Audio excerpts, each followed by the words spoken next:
So, do you think you might be trying to learn another language after this, after all this? Um, um, I think, I would like to improve my Arabic, to go back to the Arabic.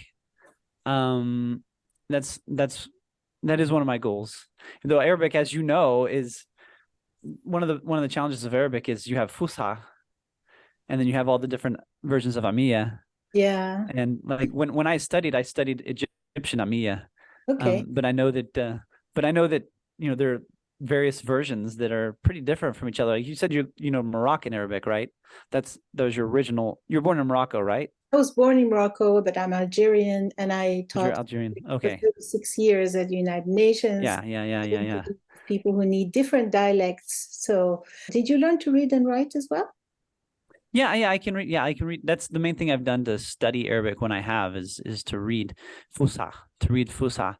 But with the little bit that I know, I've kind of tried to talk to people a little bit now and then, and sometimes they're just like, You speak like a because book. They're like, where did you come from?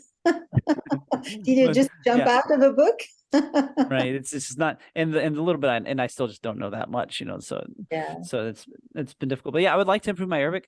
But I also I think I've studied a little bit of Korean. I'd like to do Korean.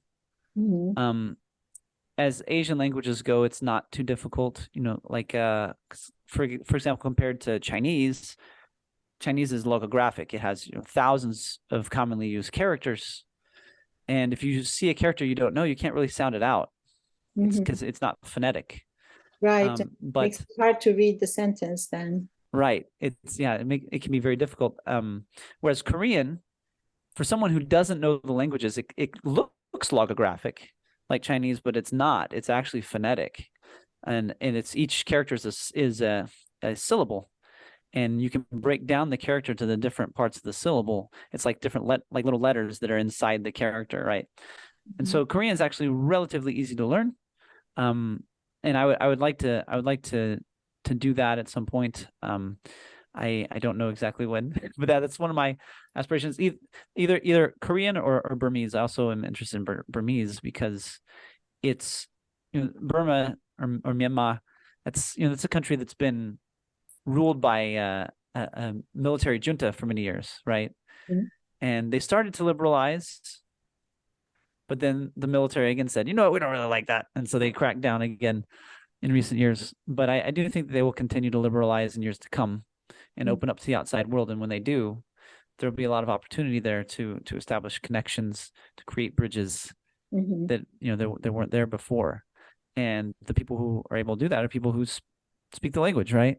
Mhm. And there aren't very many white Americans who can speak Burmese. Right. So So that would be, that's one reason I would like to. And Burmese is actually it's actually kind of structurally it's related to Chinese. mhm. It's the script is phonetic, so it's a totally different script, but the spoken language is actually related to Chinese. It's not too different, as within the scope of all the world's languages. It's not too different. It's the same language family. Right. But so yeah, I'm confident I could learn it if I were to apply myself to that. But I think if I wanted to do that, I think I would have to actually move to Burma for a while and put myself in that environment. Okay. How about your kids? What have you done to help them learn foreign languages, if Yeah, anything? so my wife and I, we have 5 kids, and we currently live in Arizona. And I really wish that we had done more to teach them different languages. We haven't really done that. They mostly just speak English. They hear a lot of Spanish around the house because we actually live with extended family, and they speak Spanish to each other. So they hear it a lot. They're exposed to it a lot, but they don't have to speak it. But they So probably understand everything, right? they not really. They do understand key phrases, Hmm. but they can't. I wouldn't say they understand everything. No. Really? Um, How old are your kids? so they go from the youngest is 4 and the oldest is 12. Okay. Yeah, and like I said, they're exposed to Spanish a lot, but they haven't needed to speak it. So it's kind of like in one ear out the other kind of thing, which isn't a big surprise because that's what happens when I talk to them in English too.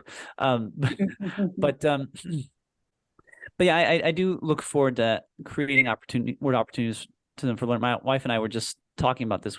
How we plan on going and living abroad pretty soon. Don't know exactly when. Going and living abroad in another country and giving them the opportunity to learn a foreign language that way, to be in the That's environment. the best.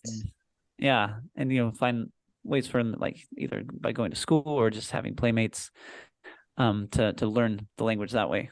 Right. Do you think the fact that you and your wife speak different languages kind of will encourage your kids to learn new languages or foreign languages?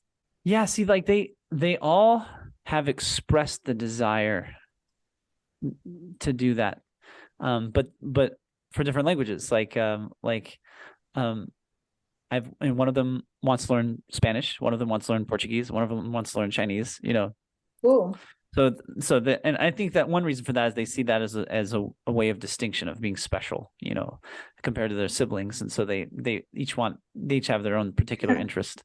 But yeah, they have generally expressed a desire to learn foreign languages. So I hope to continue to encourage that and to foster that and taking a see foreign them language progress. at school? No, they're not right now. No, not yet. The school here isn't offering that, but Wow. I think, yeah, within the next 2 years, I think that we're going to really get serious about this, either by living somewhere else, or by encouraging them to start taking courses of some kind in some foreign language, because I do see the benefit of that, directly by just having the language skills, but also just, I think it helps to develop the mind, and it helps to develop a personality that's more able to learn and more able to connect with people, when you have that kind of a background, that kind of multilingual background. Absolutely. That is so true. Well, I really appreciate the time you gave us, and learning about your book, the languages. Do you have a question before we leave?